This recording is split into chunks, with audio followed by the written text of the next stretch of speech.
Con el coro de las Simón se entra normal, doctor. ¿Sí? ¿Y a ese correo yo he entrado? Yo creo que sí. No sé, yo sí puedo entrar con mi correo directo de las Simón. Ah, ya, entonces ya puedo compartir y van entrando nomás, ¿no? Todos los que puedan y quieran. Compartiré pantalla, ¿ya?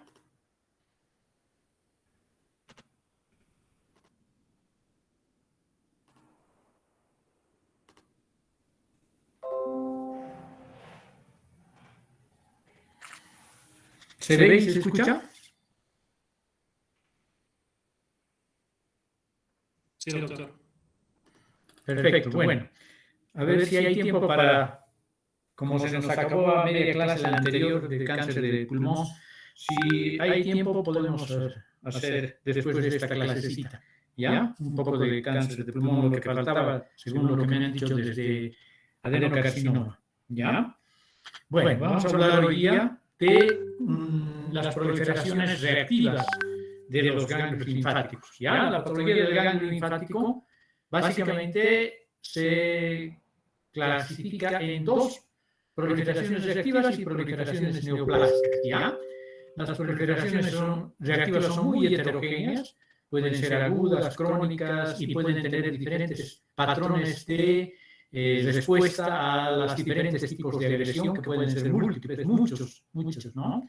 Desde las enfermedades que estimulan sobre todo la proliferación de los folículos linfoides, a otras que estimulan principalmente el espacio paracortical, que es este espacio, y otras que tienen una hiperplasia mixta, o sea, que estimulan la proliferación tanto de folículos como de la paracorteza. Y otros más que estimulan la proliferación de los senos linfáticos, de los ganglios linfáticos. De estas partes un poquito más claras que hay, más notorias a nivel de la médula del ganglio linfático, ¿sí? Y claro, también hay procesos inflamatorios granulomatosos, como los de la tuberculosis, la sarcoidosis, que pueden comprometer y no infrecuentemente los ganglios linfáticos, ¿sí? Entonces, tenemos proliferaciones reactivas que son, como acabo de decir, muy heterogéneas y que tienen diferentes patrones de respuesta a la agresión, y proliferaciones neoplásicas que, entre comillas, destacando lo que voy a decir, todas son malignas, ¿ya? No hay proliferaciones neoplásicas de los ganglios linfáticos que se consideren benignas. Todas son malignas y se llaman linfomas, ¿ok?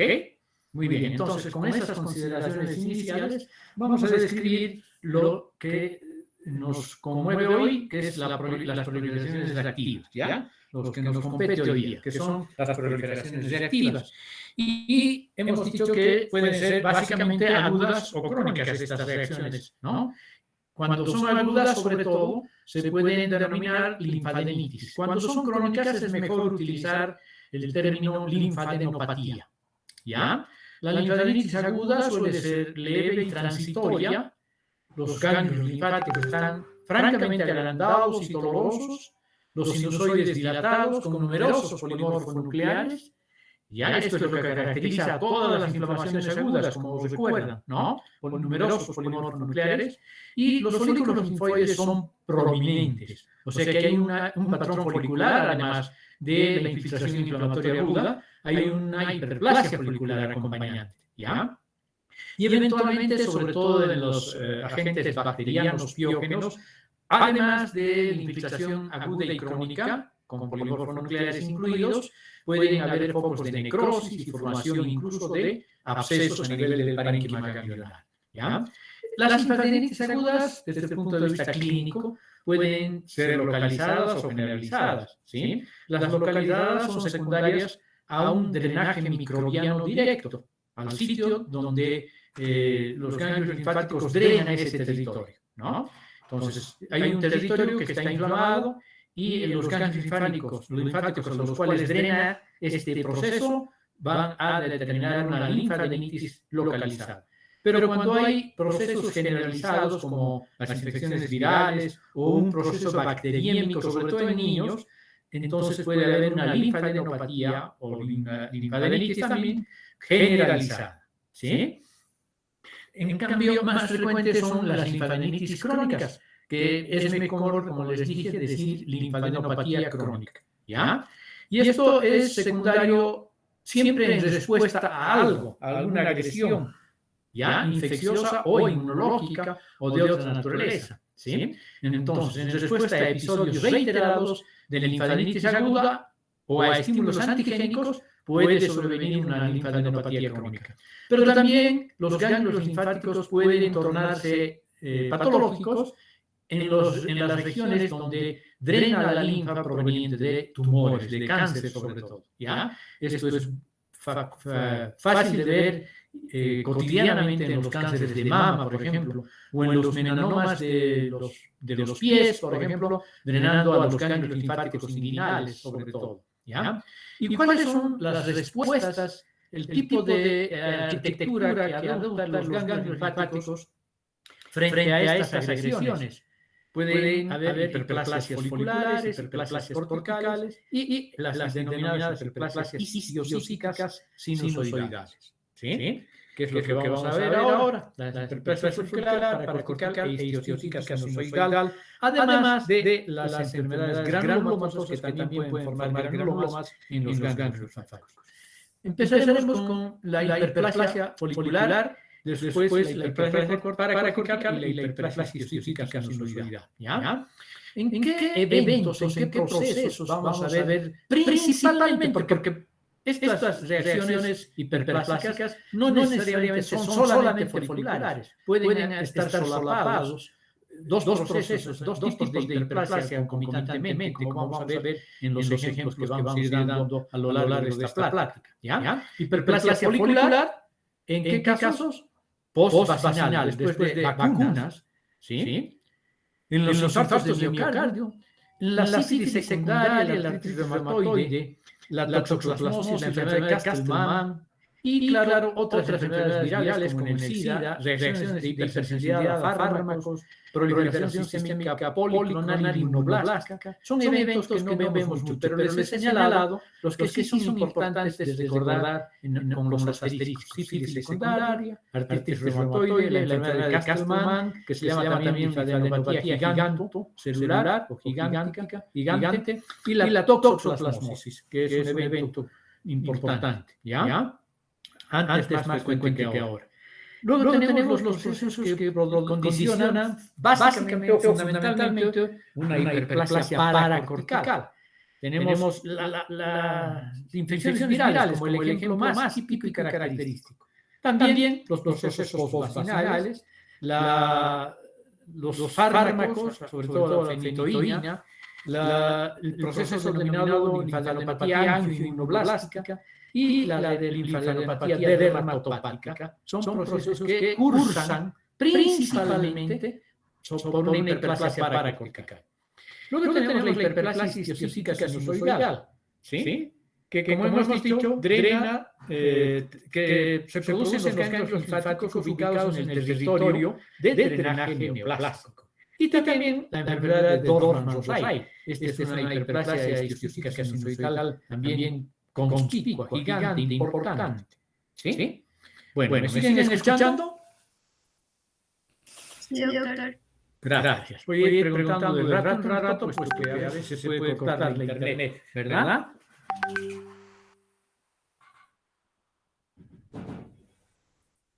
Bueno, empezaremos con la hiperplasia folicular, ¿sí? Hemos dicho ya múltiples lesiones asociadas aquí. Podemos ver las principales, infecciones virales, enfermedades autoinmunes, sífilis secundaria, toxoplasmosis crónica, porque hay también la fase aguda, ¿no? Luego tenemos la enfermedad de Kimura-Fujimoto. Bueno, y todos estos procesos patológicos tienen algunas características. Además de producir la clásica hiperplasia folicular, principalmente la hiperplasia folicular, puede tener algunas características que nos permitirían de manera indirecta sospechar una infección viral, por ejemplo, cuando hay ausencia del manto, o sea, lo que se llaman los folículos desnudos, o una foliculosis con activación paracortical, o una hiperplasia de células B monocitoides. Esto, claro, con el apoyo de la inmunohistoquímica solamente. O en las enfermedades autoinmunes y en la sífilis secundaria, muchas células plasmáticas, ¿ya? Y en la zona paracortical, en las enfermedades autoinmunes, y microgranulomas y vasculitis, y una cápsula engrosada, con trabéculas también engrosadas en la sífilis secundaria. Pero el dato sobresaliente, muchas células plasmáticas. En la toxoplasmosis, microgranulomas, alrededor de estos folículos hiperplásticos, sobre todo, ¿ya? Y en la enfermedad de Kimura-Fujimoto, numerosos eosinófilos, hipervascularización y una necrosis no policoactiva, no con detritos celulares ni neutrófilos, ¿ya? Sobre todo, ¿ya? Bueno, y aquí faltaría la artritis reumatoide, que produce una hiperplasia folicular conspicua, muy conspicua, muy importante. ¿Ya? Y aquí tenemos las imágenes clásicas de un ganglio linfático con una hiperplasia benigna, una hiperplasia reactiva. ¿Sí? ¿Qué vamos a ver? Una proliferación de folículos linfoides que incluso logran avanzar hasta la porción medular del ganglio. Pero en cada uno de estos folículos linfoides vemos bastante claro un manto. ¿Ya? Podemos ver, como en otras, vamos a ver en las otras diapositivas, una maduración de las células linfoides B que están madurando en el centro terminal. Por eso es que vemos una zona clara y una zona oscura. Eso nos habla de maduración. ¿Sí? Aquí la zona clara, la zona oscura. La zona clara, aquí hay dos zonas oscuras. La zona clara, la zona oscura. ¿No? Eso nos habla de maduración. Pero además hay una conservación de la arquitectura. Los folículos, como están viendo en esta imagen, tienen una marcada variación del tamaño, de su tamaño. Hay figuras mitóticas, hay una proliferación, porque está hiperplástico el ganglio, y sobre todo a este nivel, en los folículos. Hay macrófagos con cuerpos tingibles en su citoplasma, como vamos a ver en las próximas diapositivas, y hay el reconocimiento, lo que hemos visto ahorita, de zonas claras y oscuras. Zonas claras y oscuras. ¿Ya? Vean, en cambio, en el linfoma folicular, que es el principal diagnóstico diferencial, los folículos son muy homogéneos, muy parecidos unos a otros, y el manto que caracteriza las hiperplasias no se ve claramente. Desaparece un poco el manto. ¿Ya? Nada es específico, por eso hay que sumar conceptos. Aquí vemos la interfase entre la zona paracortical, que tiene una heterogeneidad en cuanto a la población celular, y aquí podemos ver el folículo linfoide. ¿Ya? Aquí está el manto, aquí un poco delgado, es cierto, y aquí vemos la heterogeneidad también del folículo linfoide, y hemos dicho que hay mitosis. Vean, aquí hay una, por ejemplo. Aquí vemos que la mayoría de los linfocitos que están proliferando dentro de estos centros terminales, dentro de los folículos linfoides, son B, CD20 positivos. ¿Ya? Mientras que los CD3 son aislados, ¿no? Entonces aquí hay muchos células CDB y aquí también CD3. Pero también hay bastantes CD3, lo que quiere decir que es una proliferación policlonal. Perdón, les dije que había pocos. No, hay bastantes CD3 positivos, ¿no? Entonces, estos son linfocitos B, el CD3 marca los linfocitos T, lo que quiere decir que hay una proliferación en un ganglio linfático tanto de células B como de células T. ¿Sí? Eso nos habla de policlonalidad y eso nos habla de benignidad. ¿Ya? Aquí tienen algo que les he dicho en el listado que veíamos, centros terminales con macrófagos, abundantes macrófagos con cuerpos tingibles en su citoplasma. Todos estos granitos citoplasmáticos de detritus celular fagocitados son los cuerpos tingibles. Y esto es característico de las hiperplasias y no así de los linfomas. ¿Ya? Aquí vean CD21 que también marca la población linfoide B, cómo está centralizada en los folículos linfoides. Claro que hay dispersos también en la paracorteza, pero la mayor parte en estos ganglios hiperplásticos están focalizados a nivel del folículo linfoide. ¿Sí? Vean, el ganglio reactivo aunque parezca lo contrario a lo normalmente estudiado en las neoplasias, es más proliferativo que las neoplasias. El Ki-67 es un marcador de proliferación celular, ¿ya? Y nos habla en este caso de que los procesos reactivos tienen mayor actividad mitótica, ¿no? Mayor proliferación celular que los procesos neoplásicos. ¿Ok? Lo mismo se puede ver en el James un poco, pero con la inmunomarcación es mucho más específica. Aquí volvemos a ver un folículo linfoide con su manto bien puesto y el centro germinal madurando con presencia de los macrófagos con cuerpos constituibles. Y aquí vemos una variedad de hiperplasia folicular en donde tanto a nivel del folículo, pero sobre todo a nivel del manto, los linfocitos se disponen en catáfilas de cebolla, ¿no? En forma circular, parecidos a las catáfilas de cebolla. Aquí se ve muy bonito esto. Esta es la enfermedad de Castleman, ¿ya? La enfermedad de Castleman en su variedad angiofolicular. Hay otra variedad que es plasmocitaria, la variedad plasmocítica, que tiene muchas células plasmáticas, pero este es angiovascular. Vean esa disposición en circular, en círculos concéntricos, parecidos a las catáfilas de la cebolla. Esta es la enfermedad de Castleman.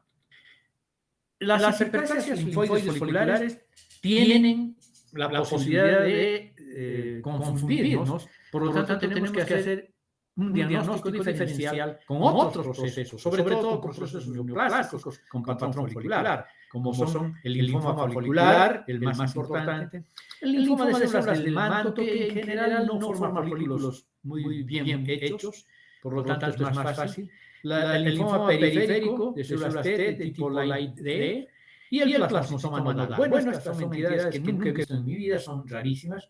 Esto he visto un poco y esto he visto bastante frecuentemente, ¿no? Por eso hay que pensar, cuando vemos una hiperplasia, una proliferación de folículos linfoides, en base a los criterios que acabamos de ver, descartar un linfoma folicular, ¿ya? Y eventualmente también descartar un linfoma de células del manto. Vean, este es un linfoma folicular. Vean, las células son más monótonas, no hay maduración, todas las células son monótonas y los folículos son uniformes. No quiere decir que no hayan algunos más pequeños, pero en su mayoría son uniformes, ¿ya? Y si nos concentramos en la población...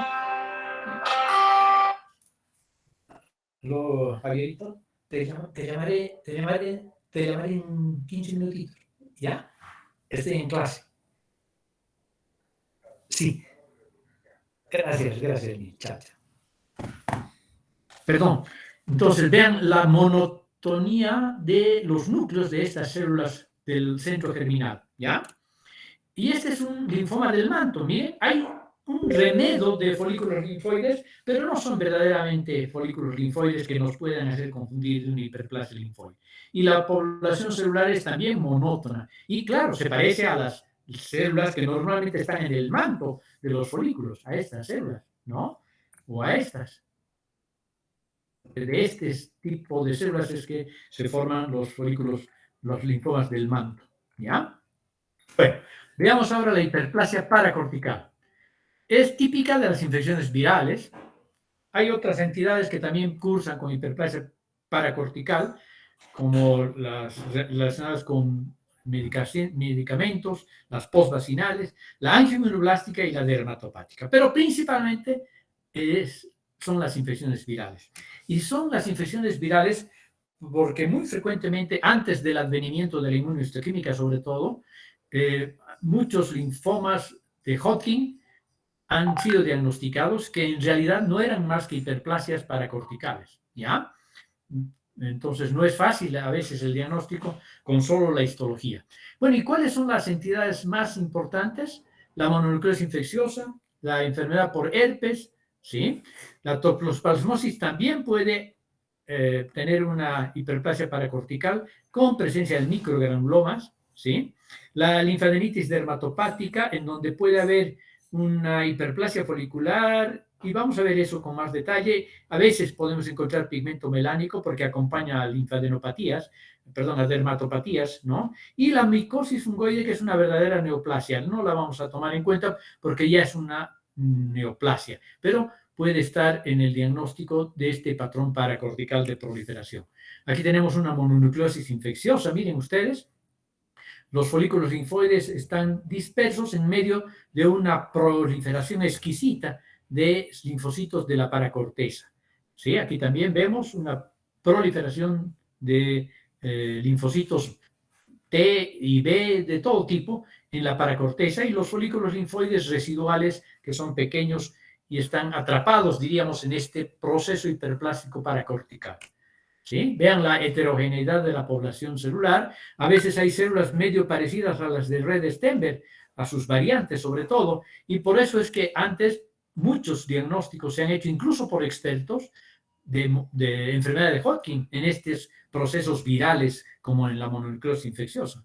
Actualmente esto es rarísimo que ocurra debido a que, en primer lugar, hay pruebas serológicas para todas las infecciones virales más comunes y, en segundo lugar, pues hay inmunohistoquímica que nos descarta que estas sean células de Redd-Steinberg, ¿no? O sus variantes.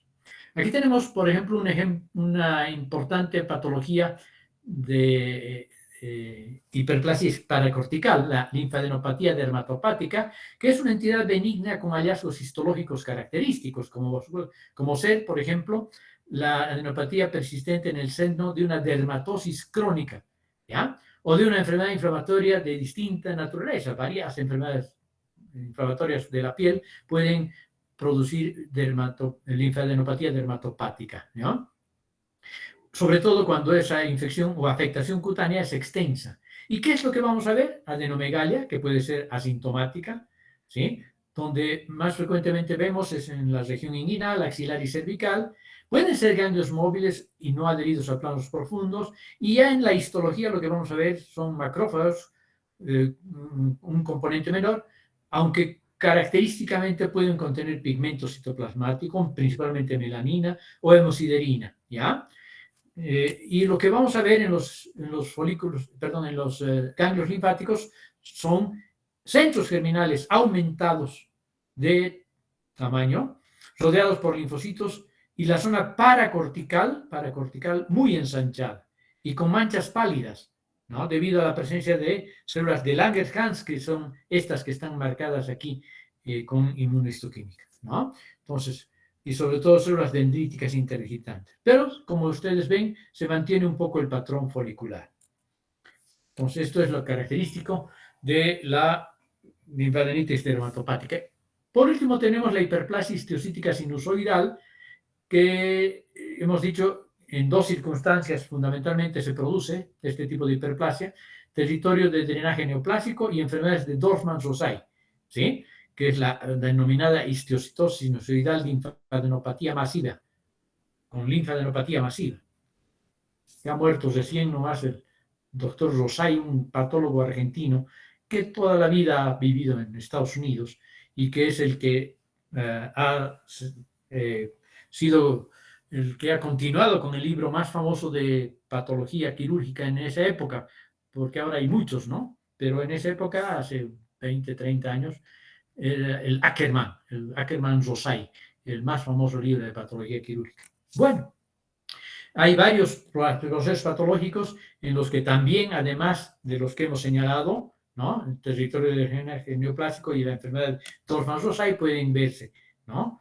Como por ejemplo en la enfermedad por arañazo de gato, en la toxoplasmosis, en el VIH, ¿no? También en la enfermedad de Dorfman-Rosay, como hemos visto, y en fin, en otros procesos como el implante de silicona, ¿no? La enfermedad de Whipple, la neumatosis cistoides intestinales, etcétera, etcétera. Y esto es lo que se ve, una dilatación importante de los senos linfáticos en el ganglio linfático que separan la paracorteza y la médula, los cordones medulares que están, digamos, distendidos o más bien comprimidos por la dilatación de los senos dilatados, que contienen abundantes macrófagos, ¿no? Macrófagos espumosos. Por ejemplo, es una enfermedad de Dorfman-Rosay, una linfadenopatía histiocítica sinusoidal masiva. La toxoplasmosis se caracteriza también por eso, pero sobre todo por estos microgranulomas en torno a los folículos linfoides proliferados hiperplásicos, microgranulomas. ¿Ya? Aquí ven los microgranulomas. Microgranulomas no son característicos, pero no son patognomónicos, pero son muy característicos. Sobre todo si el ganglio linfático es retroauricular o occipital, hay que sospechar en toxoplasmosis. Bueno, y también, para terminar ahora sí, los ganglios linfáticos son frecuentemente afectados por procesos inflamatorios granulomatosos. Entre los más importantes, obviamente, la tuberculosis y la sarcoidosis. Aquí vemos, este es un ganglio linfático con granulomas tuberculosos, y aquí en la tinción de Sill-Nielsen podemos ver los bacilos, ¿no? Estos bacilos rosaditos, delgaditos. Aquí tenemos, a veces se puede confundir uno pensando que es una hiperplasia histiocítica sinusoidal. A veces los carcinomas metastásicos, los adenocarcinomas sobre todo, pueden tener un patrón poco diferenciado y no hacer ni papilas ni túbulos, sino estos incisios que parecen que fueran macrófagos que están distendiendo el seno venoso, el seno linfático, perdón, seno linfático. Entonces, hay que hacer una inmunohistoquímica y esto nos va a marcar citoqueratinas y vamos a llegar a la conclusión de que es un carcinoma metastásico, ¿no? O este que es un melanoma, miren, también hay melanomas amelanóticos y por lo tanto, si hay melanina, claro, es relativamente fácil pensar en el proceso, pero si no hay melanina, entonces podemos estar en duda y hay que hacer una inmunohistoquímica, ¿sí? HMB45, Melan A, y llegamos al diagnóstico cuando sospechamos que no es solamente una hiperplasia histiocítica sinusoidal, sino que podría ser o un adenocarcinoma metastásico o un melanoma. Muy bien, con eso hemos terminado los procesos reactivos de el tema de hoy, ¿ya? No sé si hay tiempo para hacer adenocarcinoma. Hoy he tenido problemas para conectarme con mi celular. Así que en la próxima clase, pero la próxima clase, bueno, la próxima clase vamos a hacer, ¿ya? Voy a tratar de conectarme más temprano y voy a hablar de linfomas, ¿ya? Está bien, Ok. doctor, gracias. ¿Me han escuchado esta vez hasta el final? Sí, doctor. Qué bueno, qué bueno. Entonces nos vemos el próximo miércoles, ¿ya? No, doctor. Para las otras clases usamos este mismo link, ¿verdad? Sí, para todas las clases, ¿ya? Mando el link al grupo 1J, al 1J sí de mis grupos prácticos, y ellos les mandan el link, ¿ok? Está bien, doctor, gracias. Un gusto, que estén muy bien. Hasta luego, doctor. Chao, chao.